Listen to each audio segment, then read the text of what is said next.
For more cooking tutorials in Telugu, please subscribe.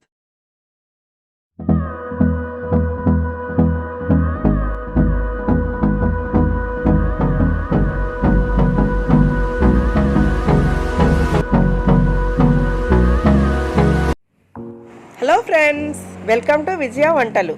ఈరోజు మనం ఎంతో జ్యూసీగా టేస్టీగా ఉండే బాదుషా స్వీట్ చేసుకుందాం.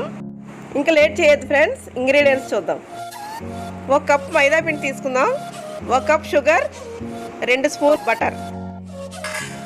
ఫస్ట్ గిన్నె తీసుకుందాం. ఆ గిన్నెలో కొంచెం మైదా పిండి వేసి, 1 కప్పు మైదా పిండి వేసి, కొంచెం బటర్ వేసి, కొంచెం వాటర్ వేసి ఇలాగా కలుపుకోవాలండి. ఒక అరగంట నానబెట్టుకోవాలి. అది క్లిప్పింగు నేను వీడియో ఆన్ చేస్తే అది ఆఫ్ అయిపోయింది, అందుకని అది మిస్ అయిపోయింది ఆ క్లిప్పింగు. ఇప్పుడు ఈ పిండి మీద మూత పెట్టేసుకుని ఒక అరగంట ఉంచుకుందాం. అరగంట తర్వాత ఈ పిండిని ఇలాగా రౌండ్గా ఉండలుండలుగా చేసుకుని ఈ బాదుషా షేప్లో అలా చేసుకోవాలండి. ఇలా నొక్కు పెట్టి, వేలు ఇలా నొక్కు పెట్టి అలా చేసుకోవాలి. చిన్న చిన్న ఉండలుగా చేసుకున్నాం కదా, ఫస్ట్ మధ్యలో ఇలా హోల్లా పెట్టి ఇలా రౌండ్గా తిప్పాలి. మళ్ళీ బ్యాక్ సైడ్ కూడా అలాగా హోల్ చేసి ఇలా పెట్టి తిప్పాలన్నమాట. ఇదిగోండి, ఈ వీడియోలో చూపించినట్టు ఇలా చేసుకోవాలి. ఇప్పుడు గిన్నె తీసుకుని అందులో షుగర్, అంటే మన సిరప్ కొంచెం మిగిలిపోయిందండి, అందులో కొంచెం షుగర్ వేసి నేను మన పొయ్యి మీద పెట్టి సిరప్ రెడీ చేశాను. కొంచెం ఫుడ్ కలర్ కూడా వేసాను.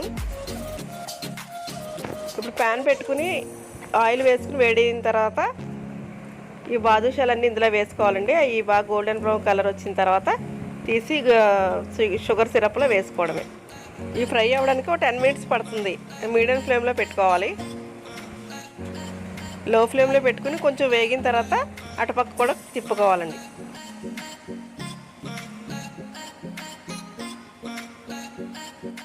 టెన్ మినిట్స్ అయిపోయింది. గోల్డెన్ బ్రౌన్ కలర్ వచ్చేసినాయి. ఇవి తీసి ఇప్పుడు రెడీ చేసుకున్న పాకంలో వేసేసుకుందాం.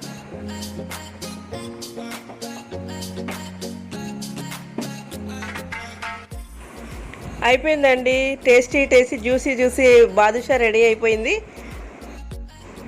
ఇంకా చాలా వీడియోలు చేసామండి, అవి కూడా చూడండి. నచ్చితే సబ్స్క్రైబ్ చేయండి. మీకు నచ్చిందని ఆశిస్తున్నాను. ఇంకా చాలా వీడియోలు చేసాం, అవి కూడా చూడండి. నచ్చితే లైక్ చేయండి, షేర్ చేయండి, సబ్స్క్రైబ్ చేయడం మర్చిపోదు. మరొక రెసిపీలో మళ్ళీ కలుసుకుందాం. బాయ్ అండి.